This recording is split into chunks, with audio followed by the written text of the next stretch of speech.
Hello students, आपके लिए मैंने दो इंपॉर्टेंट इंटीग्रल को सेलेक्ट किया है। इनडिफिनिट इंटीग्रेशन का दो इंपॉर्टेंट इंटीग्रल मैंने लिखा है, दोनों सिमिलर ही है, यानी एक को अगर हम इवैल्यूएट कर पाते हैं तो सेकंड को भी हम उसी बेस पर कर पाएंगे।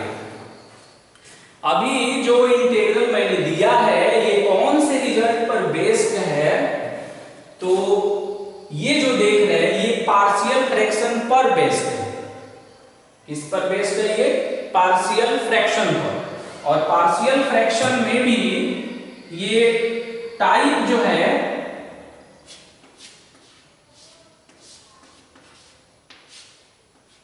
टाइप 2 पर हम लोग डिस्कशन कर रहे हैं। सोच रहे होंगे कि 1 कहां गया, तो 1 प्रीवियस लेक्चर वीडियो में, इसीलिए इसका नाम 2 है। इसमें क्या डिस्कस करेंगे कि इसका जो डिनोमिनेटर होगा ये प्रोडक्ट ऑफ लीनियर फैक्टर होगा, डिस्टिंक्ट लीनियर फैक्टर होगा। लेकिन ये इम्प्रॉपर, पहले वर्ड हमने यूज किया है, ये इम्प्रॉपर है। Improper rational, improper rational function कहा है इसको, इम्प्रॉपर रेशनल फंक्शन। फिर क्या लिख रहे हैं हम कि इसका डिनोमिनेटर जो होगा वो डिस्टिंक्ट, वो product of distinct linear factor होगा। कुछ ऐसा सिचुएशन होगा इसमें। अब इसमें देखेंगे ना कि जो कीवर्ड्स है वो कीवर्ड्स यहाँ का हीरो है इम्प्रॉपर। पहले मुझे इस इम्प्रॉपर की बारीकी को समझना होगा। जब तक हम इम्प्रॉपर रेशनल फंक्शन नहीं समझेंगे फिर इस ये डिनोमिनेटर जो है ये product of distinct linear factor, इस बात को हम यूज ही नहीं कर पाएंगे। पहले मुझे ये डिसाइड करना होता है कि this rational function is either proper or improper। Proper है तो सब चीज ठीक है, अगर इम्प्रॉपर है तो कुछ थिंकिंग है, इसलिए इस पे काफी डिस्कशन कर रहे हैं। इसको डिस्कस करने से पहले ये जो पार्ट है मेरा इसे लेट करना होता है। तो ये जो रेशनल फंक्शन है x-1 है, x-2 है, x-3 है, और अपॉन में है x-4, x-5 और x-6। यही है ना? ओके, तो इस तरह हमने लिख दिया। अब देखिए ये जो देखेंगे ना, इसका न्यूमरेटर जब आप देखेंगे तो मालूम चलेगा ये 3rd डिग्री का है। कैसे हमने प्रेडिक्शन कर दिया कि इसका न्यूमरेटर जो है ये तृतीय घात का है। ये कैसे मैंने डिस्कस किया, कैसे सोचा? तो x-1 है, x-2 है और x-3 है, ये मल्टीप्लाई होगा, बहुत सारा टर्म आएगा। बहुत सारे टर्मों से नहीं मतलब है, मुझे सिर्फ इस बात से मतलब है कि x का अधिकतम पावर क्या आएगा। तो कॉमन सेंस की बात है, देखिए कॉमन सेंस कैसे यूज करते हैं। इसको, इस पार्ट को इससे मल्टीप्लाई करेंगे तो x का पावर 2 आएगा अधिकतम, और भी आएगा उससे नहीं मतलब, लेकिन x का पावर 2 अधिकतम आएगा। x का पावर 2 से जब इसमें मल्टीप्लाई होगा तो x का पावर 3 आएगा मैक्सिमम, उससे मैक्सिमम आ ही नहीं सकता। तो आप क्या कमेंट करेंगे कि ये 3rd डिग्री का पॉलिनोमियल है। क्या बोलेंगे इसके बारे में? 3rd डिग्री का पॉलिनोमियल है। इसको भी मल्टीप्लाई करिए। अब करिएगा नहीं उसे मल्टीप्लाई, मतलब सोचिए कि ये भी मल्टीप्लाई हो तो इसमें x का पावर कितना आएगा? 3 आएगा, मैक्सिमम 3 आएगा। तो न्यूमरेटर भी 3rd डिग्री का पॉलिनोमियल है, डिनोमिनेटर भी 3rd डिग्री का पॉलिनोमियल है। इट मींस कि दोनों का डिग्री बराबर है। दोनों का डिग्री क्या है? बराबर है। तो अगर दोनों का डिग्री बराबर हो जाए तो भी इम्प्रॉपर होता है। इम्प्रॉपर होने के लिए दो कंडीशन होता है। न्यूमरेटर का जो डिग्री है देखिए इम्प्रॉपर को हम एक शॉर्ट में आपको पहले भी हमने बताया है आपको, फिर भी एक बार और हम बात करते हैं कि what is the meaning of improper. यहाँ ओनली इम्प्रॉपर नहीं है, तो इसके लिए कहता है कि डिग्री किसका, न्यूमरेटर का बड़ा होना चाहिए या बराबर होना चाहिए किसके, डिग्री ऑफ डिनोमिनेटर से। यही तो कॉन्सेप्ट, यानी अंश का जो घात है वो हर के घात से बड़ा होना चाहिए या बराबर होना चाहिए। दोनों ही कंडीशन में हम इम्प्रॉपर कहेंगे, यानी इसका डिग्री इसके डिग्री से ज्यादा हो जाएगा तो भी इम्प्रॉपर, बराबर हो जाएगा तो भी इम्प्रॉपर, कम हो जाएगा ना तब प्रॉपर, जो पहले पढ़ते थे। ओके, मुझे लग रहा है कि आप इम्प्रॉपर समझ गए। ये थर्ड डिग्री का है और ये भी थर्ड डिग्री का है, इम्प्रॉपर है। तो कहता है कि जब भी इम्प्रॉपर हो जाएगा ना तो डिवीजन परफॉर्म करना होता है। क्या परफॉर्म करना है आपको, डिवीजन मींस कि भाग देना है, और भाग देने के बाद आपको डिसाइड करना है भागफल का। किसको डिसाइड करना है आपको, सिर्फ भागफल को डिसाइड करना है। अब देखिए आपको हम सिंपल कॉन्सेप्ट सिखाते हैं। आप डिवाइड किससे करेंगे, x-4 x-5 x-6, इससे डिवाइड करेंगे x-1 x-2 और x-3।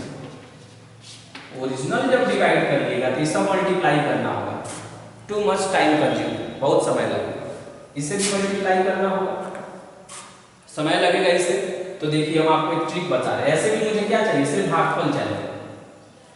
इससे जब मल्टीप्लाई करेंगे तो इसमें कितना आएगा, एक x का पावर 3 आएगा, और इसमें भी कितना आएगा, x का पावर 3 आएगा। जब भी आप भाग देते हैं तो आपका मिशन होता है इसी को कैंसिल करना। तो बताइए x का पावर 3 है, इसमें कितना से मल्टीप्लाई करेंगे कि ये कटेगा, तो आप कहेंगे x का पावर 3 से। देखिए चिन्ह बदल गया, कट गया। जो बचेगा उसमें x का पावर 2 आएगा, ऐसे कर करके, और भी कुछ बचेगा बहुत सारा, ऐसे बॉक्स x जो भी बच रहा है। भागफल कितना आएगा, 1 आएगा। इसका डिग्री इससे कम हो गया, ये बताएगा कि अब डिवीजन बंद हो जाएगा। डिवीजन क्या हो जाएगा, बंद हो जाएगा। तो जान गया कि भागफल 1 आएगा, और उसी मेन हीरो को आपको पकड़ना है कि उसका भागफल कितना होगा, यानी कोशंट जो है इसका कितना आएगा, इसी बात का हमें डिसीजन लेना है। तो इसका कोशंट हमने कितना डिसाइड किया, 1। ये 2 भी हो सकता है, 3 भी हो सकता है, x भी हो सकता है। यानी सबसे पहले आप डिसीजन करिए कि इसका कोशंट कितना होगा। तो कोशंट हमने डिसाइड किया कि ये 1 होगा, इसको हमने स्पेशली एक ब्रैकेट में लिखा है। अब फिर पहले जैसे मैन्युअली करते थे कि a अपॉन, और फर्स्ट पार्ट कितना है, x-4 plus b upon x-5 plus c upon x-6 हो गया। ऐसे हमने सेट कर दिया इसे। यानी मेन जो आपका मैटर है, तो आपको लग रहा है कि इसमें नया क्या है, नया है ना, ये 1 नया है। अगर इस बात को नहीं सोचते आप तो आप 1 को नहीं लिखते। और 1 कहां से प्राप्त किया जाता है, तो ये एक्चुअल में कोशंट होता है। क्या होता है, ये कोशंट होता है। कोशंट मींस ये भागफल होता है।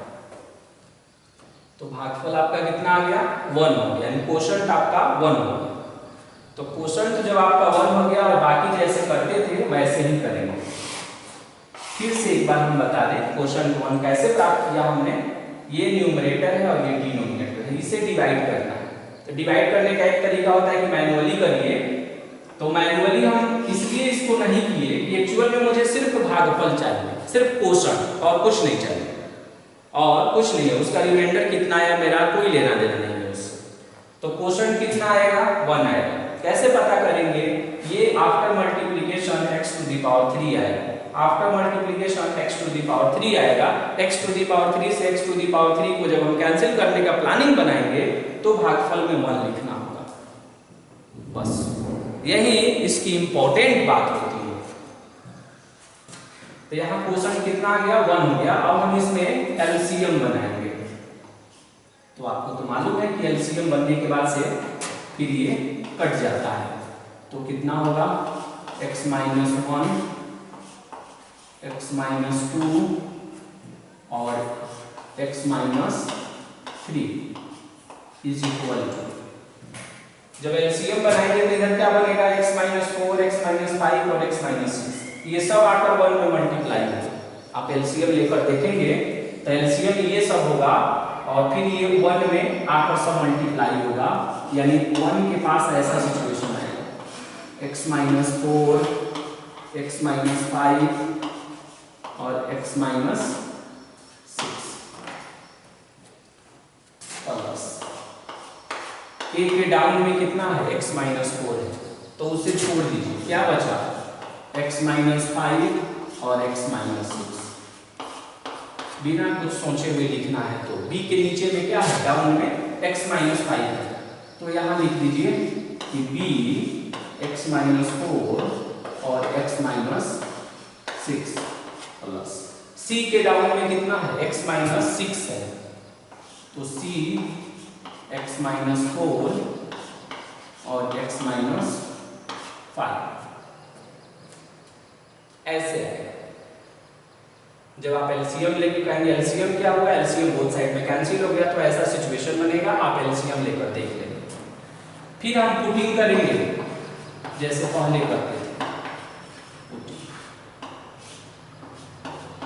a के डाउन में कितना है, a के डाउन में कितना है, x माइनस 4, तो x का वैल्यू कितना आएगा, 4 आएगा। x का वैल्यू कितना आएगा, 4। अब x is equal to 4 put करिए तो देखिए आरएचएस में टोटल 4 पार्ट हो रहा है, एक a वाला, एक b वाला, एक c वाला और एक ये आया, ये भी तो एक पार्ट है ना। कहेंगे आरएचएस में कितने टर्म्स है, तो आरएचएस में 4 टर्म्स है। 4 पुट करेंगे, पहला डिलीट होगा, पहला डिलीट हो जाएगा, a वाला बचेगा, b वाला भी डिलीट होगा और c वाला भी डिलीट होगा, यानी फर्स्ट पार्ट डिलीट हुआ, b वाला डिलीट हुआ, c वाला भी डिलीट हुआ। अब सोच रहे होंगे डिलीट मतलब क्या होता है, मिटा देना, खत्म हो जाना, समाप्त हो जाना। आप x के जगह पर 4 रखिए, 4 minus 4 0, 0 into c 0, 4 minus 4 0, 0 into b 0, 4 minus 4 0, 0 into x minus 5, x minus 6 0, बचेगा क्या, a। तो a का वैल्यू निकालिए, कितना आएगा, x माइनस 1, आरएचएस में कितना है, सॉरी एलएचएस में कितना है, x माइनस 1, x माइनस 2 और x माइनस 3।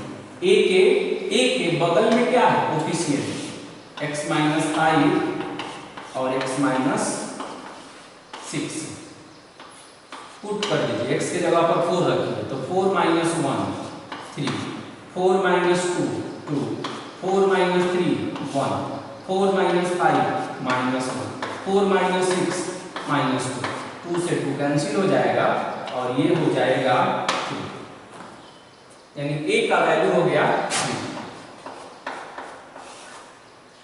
दूसरा है कि x का वैल्यू तो 4 हमने रख दिया, अब हम x की वैल्यू 5 रखेंगे,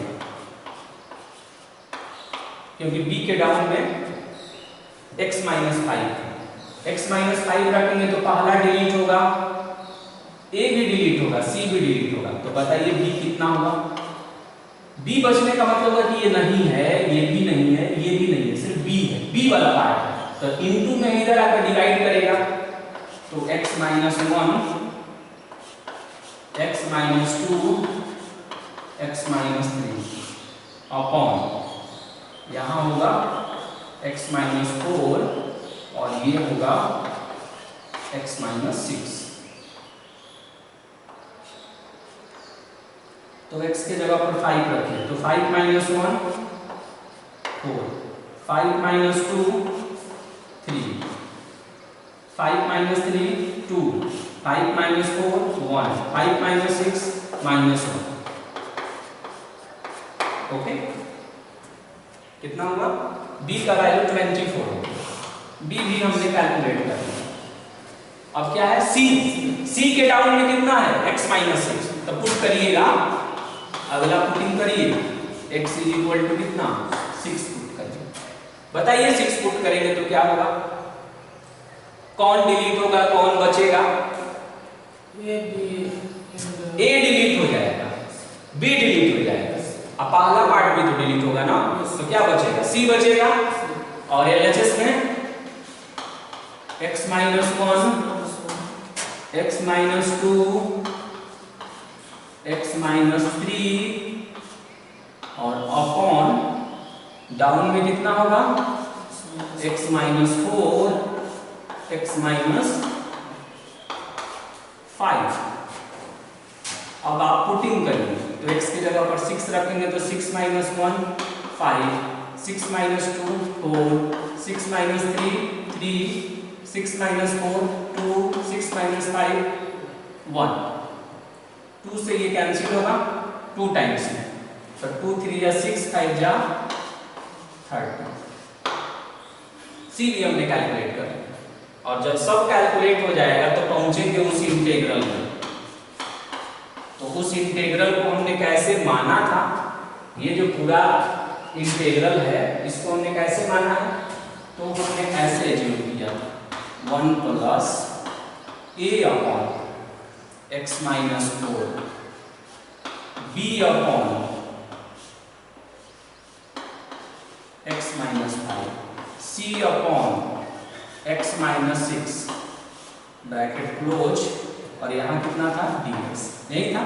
अब मुझे a b c का वैल्यू मालूम है, dx से मल्टीप्लाई करें, dx को 1 से करें, कितना आएगा? dx। a का वैल्यू बताइए, a का वैल्यू 3 है, 3। तो देखिए इससे मल्टीप्लाई कर लिए, a बाहर कर लिए 3, और ये होगा dx upon x minus 4 plus b का वैल्यू आउटसाइड में कर दिए 24 और dx upon x minus 5। c का वैल्यू बोलिए 30 और ये हो जाएगा dx अपॉन x माइनस 6। देखिए इंटीग्रेशन कितना मजे में है यहाँ पर। यही तो हम चाहते थे, ऐसा सिचुएशन बन जाए ना कि यहाँ जो लीनियर है यहाँ तो लीनियर है, तो टॉप में कांस्टेंट होना चाहिए। डाउन में लीनियर तो टॉप में कांस्टेंट, याद रखिए, डाउन में लीनियर टॉप में कांस्टेंट, तो लॉग इनवाइट होता है, लॉग जो है वहां पर पहुंच जाता है यूज होने के लिए। तो बताइए dx का कितना होगा? x होगा, 3 होगा। इसका देखिए x माइनस 4 का dc 1 होगा, परसेंट है लॉग लगा दीजिए, तो लॉग और मॉड में x माइनस 4 माइनस में 24, x माइनस 5 का dc 1 जो यहाँ मौजूद है, तो हो जाएगा ये लॉग और मॉड में x माइनस 5 प्लस में हो जाएगा 30, इसका dc कितना होगा? 1 होगा, तो ये हो जाएगा लॉग और मॉड में हो जाएगा x माइनस 6 से और प्लस में हो जाएगा k। हो गया, ये इंटीग्रेट हो गया, यही आपका आंसर हो जाएगा, where k is equal to constant of integration. अब देखिए इसमें एक प्रॉब्लम दिखती है, कुछ ऐसे लोग भी हैं, मतलब कुछ ऐसे भी स्टूडेंट हैं जो बनाते हैं ना तो प्रॉपर और इम्प्रॉपर का ध्यान नहीं रखते। तो वैसे लोग जो प्रॉपर और इम्प्रॉपर का ध्यान नहीं रखते हैं, उन लोगों में ये रिजल्ट नहीं आता, ये मिसिंग हो जाता है। बाकी सब आएगा बट यही मिसिंग हो जाएगा। आपको लगेगा कि अच्छा क्वेश्चन में उसका आंसर में ही कोई मिस्टेक है, तो ऐसा नहीं सोचेंगे, सब सेम उससे मैच करेगा और ये नहीं मैच करेगा। मैंने कई ऐसे डेलीगेट, कई ऐसे कैंडिडेट से मिले जो टीचर भी है तो इस बात का ध्यान नहीं रखते हैं और वो यहाँ इसे ऑब्टेन ही नहीं करते हैं और फाइनली ये ब्लेम करते हैं कि उसका आंसर इनकरेक्ट है। लेकिन जो एक्चुअल बात है, इस मिस्ट्री को समझते ही नहीं है, वो इस बात को समझ ही नहीं पाते हैं कि इम्प्रॉपर और प्रॉपर का बहुत ही ध्यान रखना पड़ता है। यूं समझिए कि इंटीग्रेशन में, पूरे इंटीग्रेशन में आपने देखा होगा कि कई जगह शुरू से ही हम ये बोल रहे हैं कि प्रॉपर और इम्प्रॉपर का ध्यान रखना बहुत ही नितांत आवश्यक है। और वैसे लोग जो इम्प्रॉपर और प्रॉपर का ध्यान नहीं रखते हैं वो लोग जो है इंटीग्रेशन को अच्छे से परफॉर्म नहीं कर सकते हैं, और वो और भी बहुत जगह ऐसी सिचुएशन बनेगी जहां सही में जज नहीं कर पाएंगे। ओके, तो आप ऐसी मिस्टेक करने से बचेंगे, प्रॉपर और इम्प्रॉपर का ध्यान रखेंगे। सेकंड इंटीग्रल को अगर हम देखें, सेकंड इंटीग्रल को, तो लग रहा है कि उसी ट्रैक पर ये भी चल रहा है। पहले ये है कितना लेफ्ट, इसका और भी फॉर्म होता है, ये है x - 1, x - 2, x - 3 upon x + 1, x + 2 और x + 3, यही है ना। ओके, लिख दिया। ओके, डिसाइड करते हैं ये कितने डिग्री का है, बोलिए कुणाल जी। इसका न्यूमरेटर यानी इसका जो अंश है वो कितने डिग्री का है? थर्ड डिग्री का है। कैसे पता कर रहे हैं आप? x तीनों टर्म को मल्टीप्लाई करने से, तो मल्टीप्लाई करेंगे तो बहुत तो टाइम लगेगा ना, मल्टीप्लाई करने में तो बहुत टाइम लगेगा। 3 से अधिक पावर नहीं है। तो कैसे, मतलब इस बात को कुछ ऐसा क्लू बताइए जिससे हम ये जान पाए कि हाँ ये मल्टीप्लाई करेंगे तो इसमें x का पावर 3 ही आएगा अधिकतम। ये बात, इस बात को आप कैसे जान पाए? x × x। हाँ, x को x से करेंगे x स्क्वायर, x स्क्वायर को x से करेंगे x³ आएगा। कहिएगा बाकी सब कहाँ गया? तो है ये, बट वो काम लायक नहीं है। इसमें बताइए, इसका भी थर्ड है, ये भी थर्ड आएगा। इससे क्या निष्कर्ष निकाले? दोनों न्यूमरेटर थर्ड डिग्री का है, डिनोमिनेटर थर्ड डिग्री का है, यानी दोनों का डिग्री बराबर है। तो क्या कहेंगे, ये प्रॉपर है या इम्प्रॉपर है? इम्प्रॉपर। कुछ इन्होंने कहा कि ये इम्प्रॉपर रेशनल फंक्शन है ये। अच्छा, तो इम्प्रॉपर रेशनल फंक्शन होगा तो क्या करेंगे?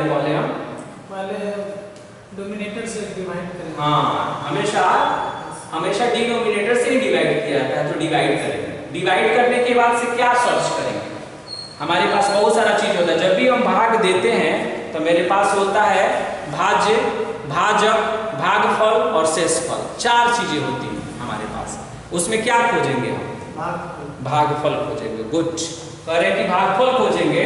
भागफल मींस कोशंट को खोजेंगे। तो कोशंट कितना आएगा डिवाइड करेंगे? 1 आएगा। तो डिवाइड करना चाहिए या सेल्फ थिंकिंग हो जाएगा? हो जाएगा सेल्फ थिंकिंग से। बताइए कैसे होगा? इससे इसको डिवाइड करेंगे तो भागफल 1 आएगा। इस बात को सिर्फ मुझे बता दीजिए कैसे आप जानना। दोनों का डिग्री सेम है। हाँ, दोनों का डिग्री सेम, x का पावर 3 और इसमें भी x का पावर 3। तो x का पावर 3 हो समथिंग हो, x का पावर 3 हो समथिंग हो, तो निश्चित रूप से यहाँ 1 रखना होगा, तभी x का पावर 3 कटेगा। ओके, 1 हो गया। और बाद में जो है फिर वही मैन्युअली a/x + 1, b/x + 2, c/ और x + 3। अब टेक द एलसीएम। एलसीएम लीजिए, बोथ साइड से कैंसिल करिए और प्रोसीड करिए, स्वयं से प्रोसीड करिए, सेल्फ प्रोसीड करिए। आई थिंक आप ये कर पाएंगे क्योंकि ये फर्स्ट पर ही बेस्ड है, तो डेफिनेटली उसे कर पाएंगे। तो आप हमेशा ध्यान रखेंगे, ये जो मिस्टीरियस बात मैंने लिखा, ये जो रहस्यमयी बात दिख रही है, ये आपको ध्यान में रखना चाहिए। कैसे बोलेंगे इसमें कि यदि अंश का घात हर के घात से बड़ा या बराबर हो जाए तो उसे इम्प्रॉपर कहते हैं, छोटा हो जाए तो प्रॉपर कहते हैं। प्रॉपर रहेगा तो रिलैक्स रहिएगा, इम्प्रॉपर रहेगा अलर्ट रहिएगा। ओके।